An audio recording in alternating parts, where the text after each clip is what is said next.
पुण्यातली संध्याकाळ. शनिवार वाड्याच्या जवळच्या रस्त्यावर बसस्टँड गजबजलेला. कोथरूड डेपोची बस थांबली होती.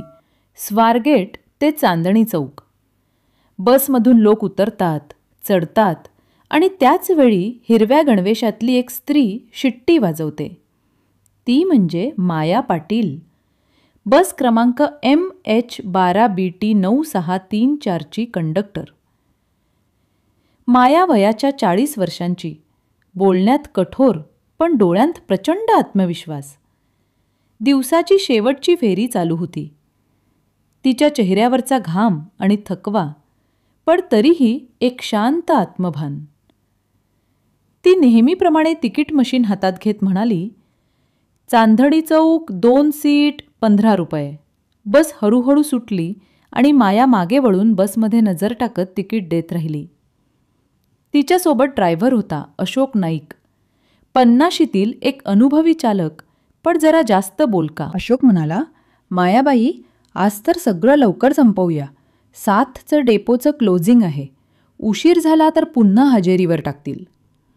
माया फक्त मान हलवते. तिला बोलण्यात रस नाही. तिच्या मनात दुसरीच कारी गोष्ट घोळतीये. बास. डेक्कनवर आली तेव्हा एक उंच सडपातळ माणूस चढला. काळ्या जॅकेटमध्ये, गॉगल डोळ्यांवर. माया त्याच्याकडे गेली. तिकीट? तो शांतपणे म्हणाला, चांदणी चौक. पण त्याने नोट दिली 1000 रुपयांची. छोटं काही आहे का? नाही. मायाने नोट घेतली, मशीनमधून तिकीट काढलं आणि सुट्टे पैसे मोजू लागली. पण तेवढ्यात त्या माणसाने हळूच म्हणलं, मायाबाई, तुम्हीच ना?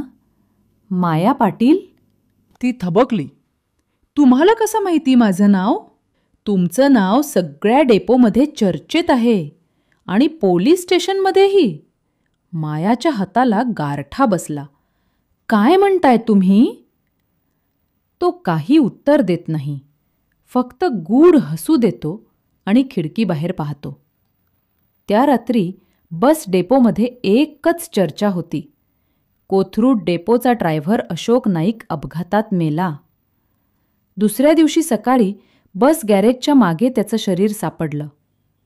इंजिन सुरू होतं, गॅसचा वास होता आणि त्याच्या डाव्या हातात माया दिलेलं तिकीट. सर्वजण चक्रावले. पोलीस आले. निरीक्षक सुधीर जोशी तपास करत होता. माया पाटील, काल शेवटची बस तुम्ही घेतली होती ना? हो साहेब. अशोक नाईक शेवटी कुठे उतरला? आम्ही डेपोपर्यंत आलो, त्यानंतर मी घरी गेले. पण जोशींच्या चेहऱ्यावर संशय. त्यांनी तिच्या चेहऱ्याकडे पाहिलं आणि म्हणाले, तुमच्या मोबाईलवर शेवटचं कॉल लॉग बघूया का? माया थोडी घाबरली. तिच्या मोबाईलवर अज्ञात नंबरवरून आलेला कॉल होता. रात्री 10:45 म्हणजेच अशोकच्या मृत्यूच्या सुमारास. त्या कॉलचा तपास झाला. तो नंबर सिमकार फेकून दिलेल्या फोनचा होता. पण लोकेशन दाखवत होतं कात्रज डेपोच्या मागे असलेल्या जुन्या गोडाऊनजवळ. माया मनात विचार करू लागली, तो काळ्या जॅकेटवाला माणूस कोण होता? त्याला माझं नाव कसं माहीत? दुसऱ्या दिवशी ती ठरवते स्वतः तपास करायचा. ती गुपचूप त्या गोडाऊनकडे जाते. तिथं बस डेपोच्या जुन्या पार्ट्सचा ढिगारा. दुरी ते तुटलेला नंबर प्लेट MH12BT 9634. तीच तिच्या बसची जुनी प्लेट. तिचं मन दचकलं. त्याच वेळी मागून कुणीतरी आवाज दिला, खूप शोध घेतलात ना माया पाटील? ती वळली. तोच काळा जॅकेटवाला माणूस. तो म्हणाला, तुम्हाला वाटतं मी कोण? मी पोलीस नाही, गुंड नाही. पण तुमचं सगळं भूतकाळ मला माहीत आहे. भूतकाळ? माया चकित झाली.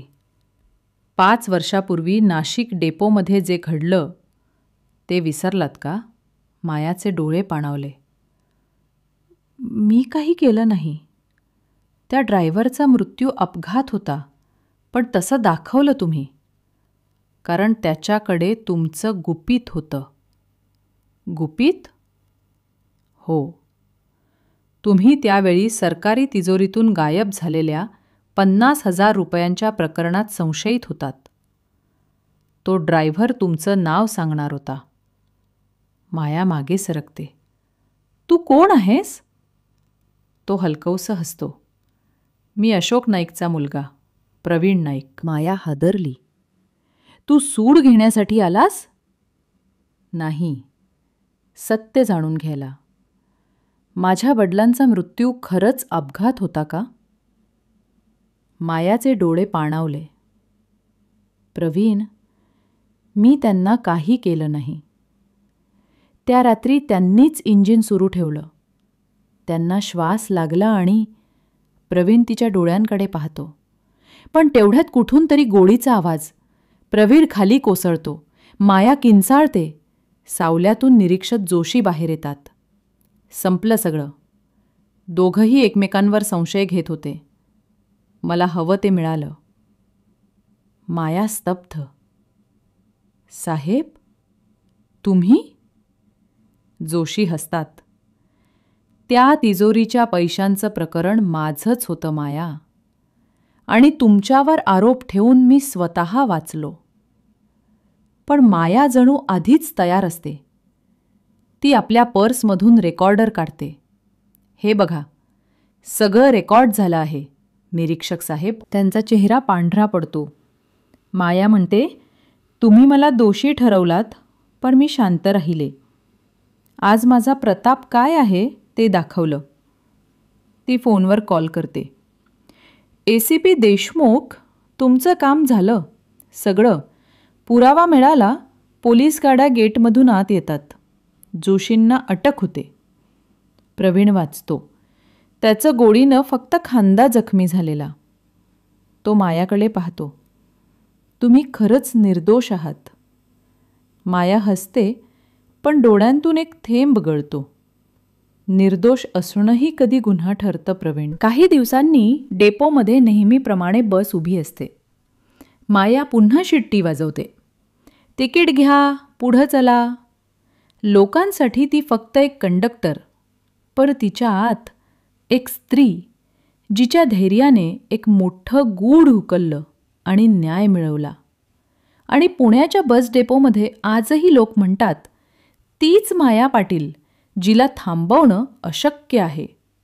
जर तुम्हाला असेच नवनवीन व्हिडिओ हवे असतील तर चॅनलला सबस्क्राईब करायला विसरू नका.